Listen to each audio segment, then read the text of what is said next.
संविधान का अर्थ है समान विधान, सबके लिए समान विधान।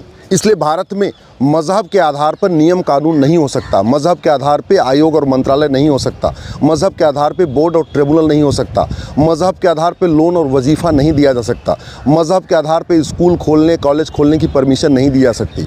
ये जो आज की डेट में मज़हब के आधार पे बोर्ड बना हुआ है, मदरसा बोर्ड बना हुआ है, मज़हब के आधार पे अल्पसंख्यक मंत्रालय बना है, मज़हब के आधार पे अल्पसंख्यक बोर्ड बना हुआ है, ये सब संविधान का सरासर उल्लंघन हो रहा है।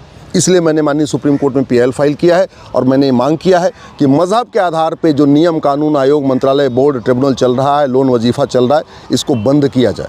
संविधान का आर्टिकल 27 साफ साफ कहता है कि मज़हब को प्रमोट करने के लिए मज़हब के आधार पे 1 रुपये खर्च नहीं किया जाएगा और केंद्र सरकार और राज्य सरकारें हज़ारों करोड़ रुपए खर्च कर रही हैं।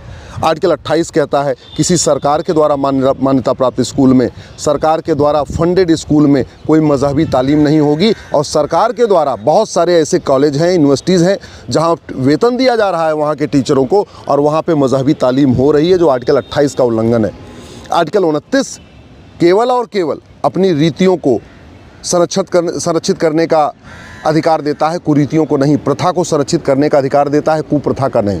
और आर्टिकल 30 में जिसमें लिखा हुआ है कि रिलीजियस और लिंग्विस्टिक माइनॉरिटी अपना स्कूल कॉलेज खोल सकते हैं, वो मजहबी स्कूल कॉलेज खोलने की परमिशन नहीं देता। आर्टिकल 30 केवल और केवल सेकुलर एजुकेशन इंस्टीट्यूशन खोलने की इजाज़त देता है। यानी आर्टिकल 30 जो भारत में अल्पसंख्यक हैं, भाषाई अल्पसंख्यक हैं या मजहबी अल्पसंख्यक हैं, उनको engineering college, medical college, law college खोलने की इजाज़त देता है, मजहबी स्कूल कॉलेज यूनिवर्सिटी नहीं। ये जो अलीगढ़ यूनिवर्सिटी को माइनॉरिटी का दर्जा मिला है या जामिया को माइनॉरिटी का दर्जा मिला हुआ है, ये पूरी तरीके से संविधान का उल्लंघन है। ये बंद होना चाहिए। देश का विभाजन मज़हब के आधार पे हुआ था, इसलिए अब कम से कम मज़हब के आधार पे कुछ भी नहीं चलना चाहिए, नहीं तो दूसरे विभाजन की फाउंडेशन तैयार हो जाएगी। और ये मैं नहीं कह रहा हूँ, ये माननीय सुप्रीम कोर्ट का 3 जजों की बेंच ने कहा है, 2005 में बाल पाटिल केस में कहा है कि माइनॉरिटी मेजॉरिटी का कॉन्सेप्ट इसको धीरे धीरे ग्रेजुअली ख़त्म करना चाहिए, न कि आगे बढ़ाना चाहिए। माइनॉरिटी कौन है इसके ऊपर भी अब चिंता करने की ज़रूरत है। पहली बात तो जब सब लोग एक समान हैं तो फिर माइनॉरिटी मेजॉरिटी कॉन्सेप्ट की ज़रूरत ही नहीं है। Minority commission, minority affair ministry की ज़रूरत पाकिस्तान में है, क्योंकि वहाँ पे जो माइनॉरिटी वो ख़त्म होते जा रहे हैं। Minority commission, minority affair ministry की ज़रूरत बांग्लादेश में है, क्योंकि वहाँ माइनॉरिटियों पे अत्याचार हो रहा है, वो ख़त्म हो रहे हैं। यहाँ तो जो पहले माइनॉरिटी हुआ करते थे वो खुद ही संख्या में कई गुना बढ़ चुके हैं, इसलिए यहाँ पे कोई डर या खौफ नहीं है। दूसरी बात, माइनॉरिटी की यूनिट क्या होगी, पहले इसके ऊपर चर्चा करने की ज़रूरत है। माइनॉरिटी कौन होगा, माइनॉरिटी की यूनिट क्या होगी, इसको आज तक डिफ़ाइन नहीं किया गया।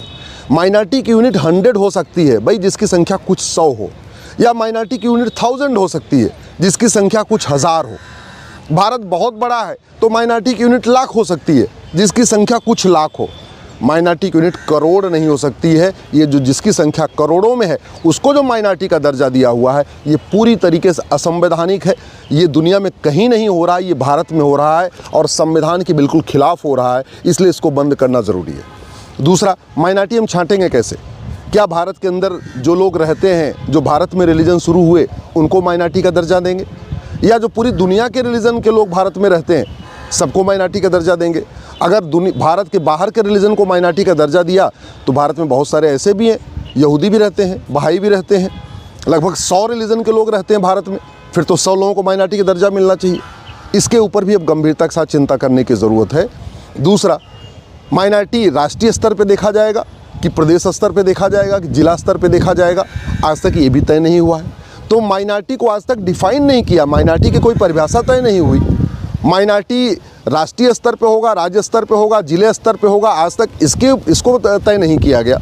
माइनॉरिटी की यूनिट 100 होगी, 1000 होगी, लाख होगी या करोड़ होगी? करोड़ तो हो ही नहीं सकती, आज तक इसको परिभाषित नहीं किया। इसके बावजूद केंद्र सरकार भी माइनॉरिटी के नाम पे करोड़ों खर्च कर रहा है, सभी राज्य सरकारें माइनॉरिटी के नाम पे करोड़ों खर्च कर रही हैं। लोग लाल बत्ती लेके घूम रहे हैं, कोई माइनॉरिटी कमीशन का चेयरमैन बना है, कोई माइनॉरिटी कमीशन का मेंबर बना है, कोई माइनॉरिटी कमीशन में मिनिस्टर बना हुआ है, कोई डिप्टी मिनिस्टर बना हुआ है, सब कुछ चल रहा है माइनॉरिटी के नाम पे। माइनॉरिटी के नाम पे AMU, माइनॉरिटी के नाम पे जामिया, माइनॉरिटी के नाम पे इंजीनियरिंग कॉलेज, माइनॉरिटी के नाम पे मेडिकल कॉलेज, माइनॉरिटी के नाम पे 10वीं 12वीं का स्कूल। लेकिन माइनॉरिटी